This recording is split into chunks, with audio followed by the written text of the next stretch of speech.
BIG3 Championship has already started. It started on June 15th. It will end August the 11th with the playoffs and the championship. But I've got something you guys probably didn't know. The two best coaches in men pro sports happen to be women. Today, I've got Hall of Famers and championship coaches, Nancy Lieberman and Lisa Leslie. Good morning, ladies. How are you? Good Thank morning, you. James. Nice We're intro, great. James. Okay, so for the first question, I'm gonna ask Nancy. The Big Three's offer to Caitlin Clark. What did that mean? And what is Ice Cube and the Big Three? What have they done for women athletes? Well, you're talking to two of us, and we're the highest paid coaches in the Big Three, and we're championship coaches. We needed opportunity and equality, and we received both, Lisa and myself. So that's all you need to know about Ice Cube and Jeff Quantinence. The fact that they've grown this league in going into year 7 with the offer to Caitlin Clark. She had two choices, right? She could accept it or not accept it. She has a lot on her plate right now, but it brought extreme attention to the Big Three. If you didn't know who we were, all you had to do was Google.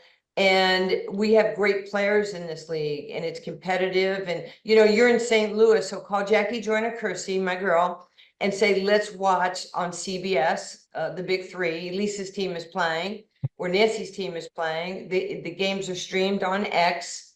And go check us out. If you're in a city that we play, go to big3.com/tickets. Just check out a game and bring your family. It's very affordable. The arena is packed. It's fun. There's energy, and there's great players and legendary coaches. Lisa, here's a question for you. Do you feel pressure, respect from the men that you coach? Do I feel pressure? I definitely do not feel pressure. Here's the thing about it.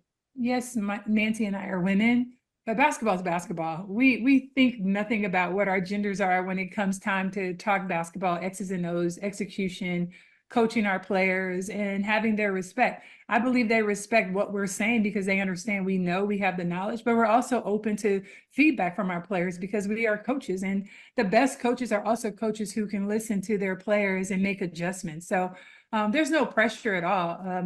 I'm only reminded that I'm a woman in this space, usually when just doing interviews or making sure I don't enter the locker room when the guys are getting dressed. But other than that, listen, we're so competitive. We are out here trying to get wins day and night, and that's our mindset. So our level of competition, our players know we rise to the occasion. It doesn't matter who we're facing, the other Hall of Famer that's coaching on the other side.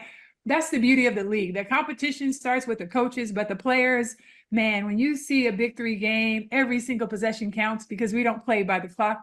We play by score. First to 50, win by 2. That's it. I got two questions for you, Lisa. I got two questions for you. The first question is, how competitive are they, and which teams do you fear the most?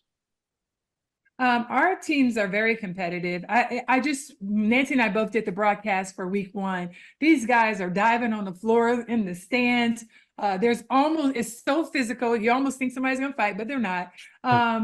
So the physicality is there. The level of competition is very high. Games and scores were very close.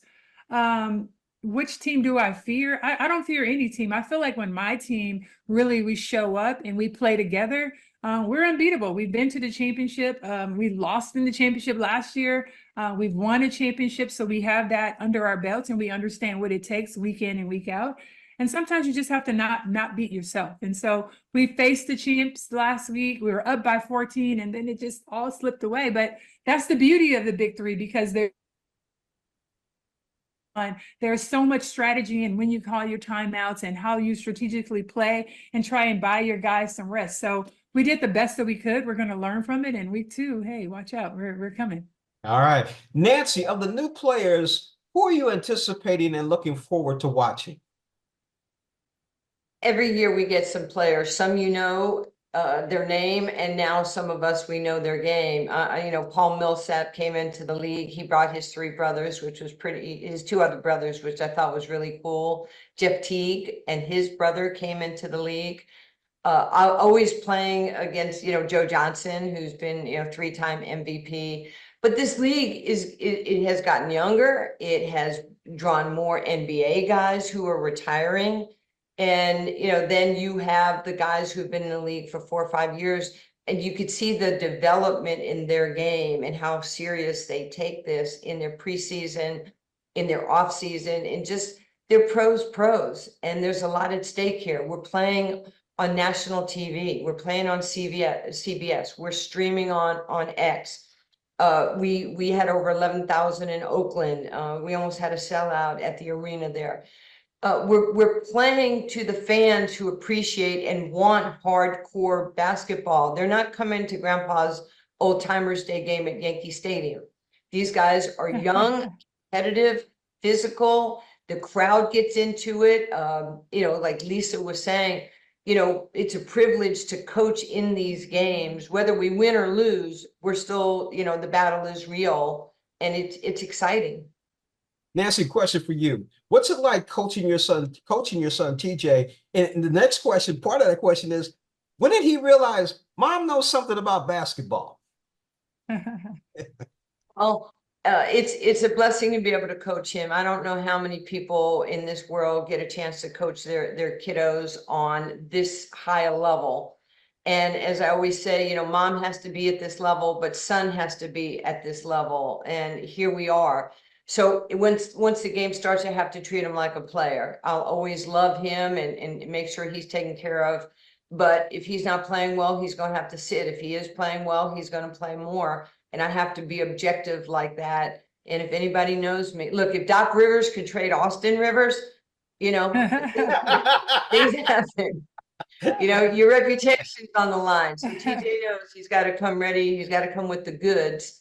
So that's been really exciting for me. And it's something that I don't take lightly, that, you know, we have this opportunity.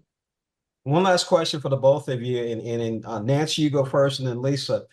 Just give us your thoughts on the loss of two great players, Jerry West, which we lost about a week ago, and just recently Willie Mays in baseball. Well, Willie Mays, I'm younger than Lisa, so I grew up in that era of Hank Aaron and Mays, and you know, they were heroes to me because baseball was my best sport before I went to the Olympics. To see the loss of these icons, you know, Jerry is the logo. He did so much for the game.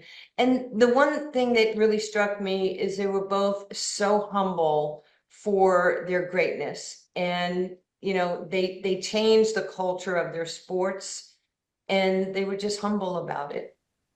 Yeah, I would agree with Nancy. I got a chance to meet Mr. Mays before. So kind and gentle. You would have never even known that he's accomplished all that he had. And I think the same for Jerry West. It's just a confidence in a way that a person, they don't have to do too much because they know who they are. And I think anybody who knew Jerry West, you understood that about him. High character man who respected everyone, but also kind of like a gentle giant. So I really appreciated all that he did for me personally, allowing me as a young girl to come even into the forum and have a chance to watch the Lakers. And then obviously, you know, everything moved over to Staples, and just all the parts that he played with growing the Lakers and being a part of. He was also a huge supporter of women's basketball, and he knew the sport obviously better than most. So I just really appreciated the legacy of both of those men and the impact that Jerry West had personally on my life. Let's speaking with Hall of Famers and championship coaches, Nancy Lieberman, Lisa Leslie. Ladies, thank you so much for joining us on Morning Blend. Good luck to both of you. Thank you, James, so much for having us. Thank you.